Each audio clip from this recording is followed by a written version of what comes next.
Welcome to your Monday market update. It is December 22nd. Wrapping up the year. Nikki, how's it going?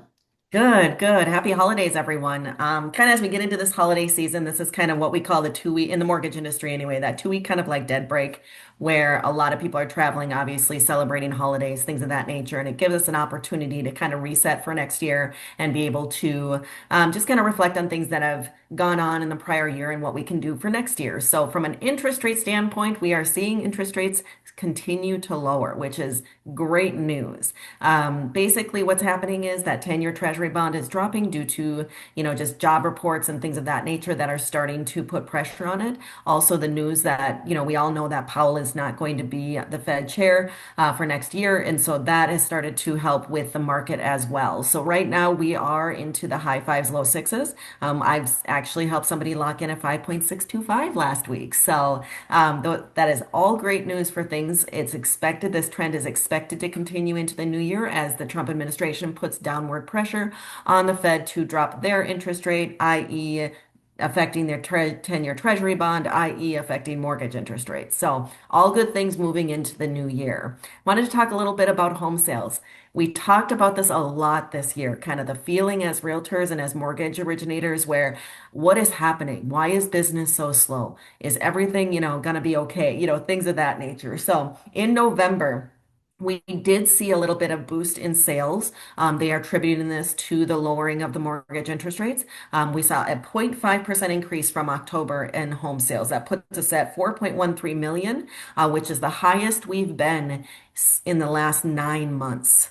So things are looking good from that. However, if we compare that to last year, we're actually down 1% from last year. So that's why you've been kind of feeling like this year, it feels like almost things are having a little bit of trouble like getting moving, or, you just didn't feel the effects of the spring market and the summer was busy, but not busy enough. And so I know for me, several times throughout this year, I've had this feeling like, am I ever going to do another mortgage loan again? Because you just kind of start to panic in your business when you're used to consistency and used to a market where things are moving. It's hard to adjust when things are just slow for, the sake of being slow. I also looked up some other interesting information, and so that 1% drop from last year in November is the lowest number of home sales we've had in November in the last 30 years.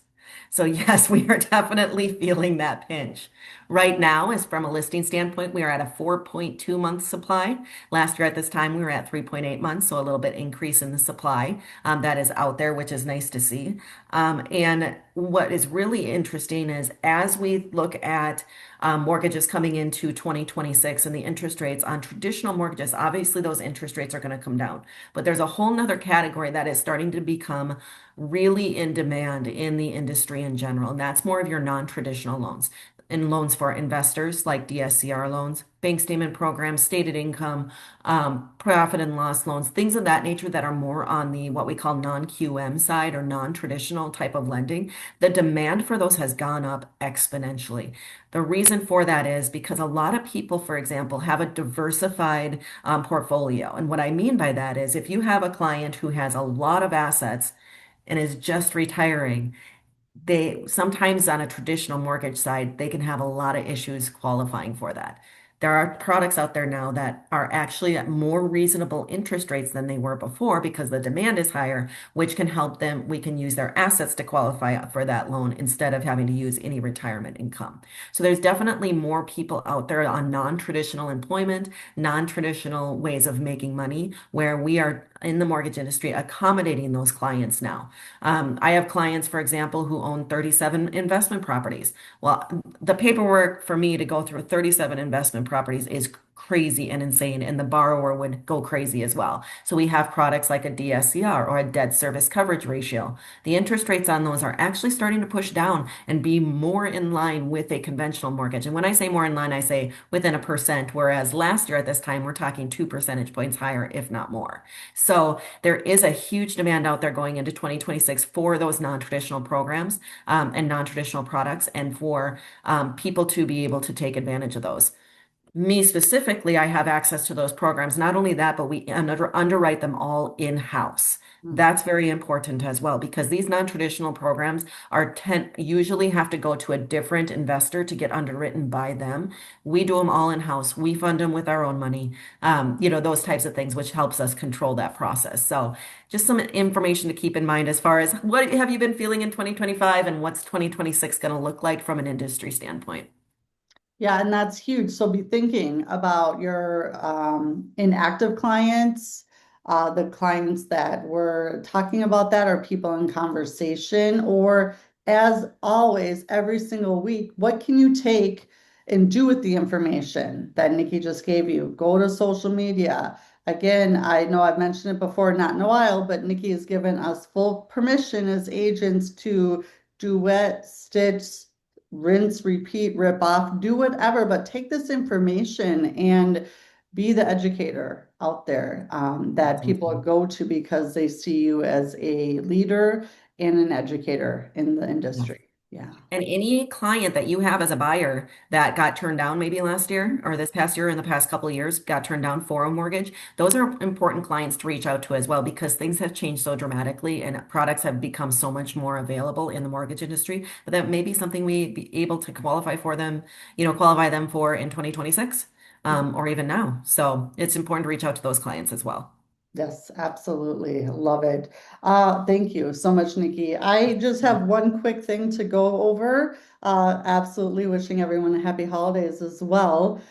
We will be on next Monday as well, so watch for that because it will be the last Monday of the year. So gotta squeeze that one in. I've been doing, as I've said, ton of business planning with residential agents, with commercial agents, with investors, and I have three different versions. I have a one pager, a 10 pager. And if you want that 40-page business plan, I have it all available. So if you're still on the fence about business planning, or you're just not certain what you want your goals to look like, reach out to me. I would love to help in any way.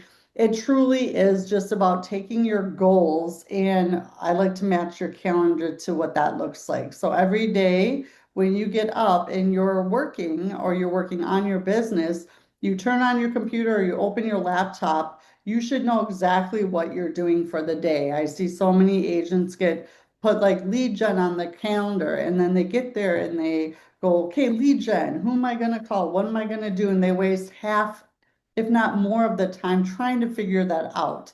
Let's get rid of those time wasters. And here's a challenge for you as well. And every elite coaching client that hires me, I help them with this for a day or for 3 days or for a week. Really go through and have an alarm on your phone every hour or two for it to go off and write down exactly what you did that past hour or two. I promise you, you will find so many time wasters or things that you do throughout the day, like checking emails 14 times a day. Let's make that 3 times a day or once a day, depending on your business or where you're at. It is so powerful. And when you can take your focus and really bring it in, even for a small sprint of 15 minutes, 30 minutes, 45 minutes, it's a game changer across the board. So just wanted to put that out there because I'm still meeting with agents today and tomorrow, and I'm happy to do it in the new year as well. Awesome. Yeah, good. All right. Well, we'll see you guys next week, and yeah, happy holidays. Yes. See you guys. Thanks.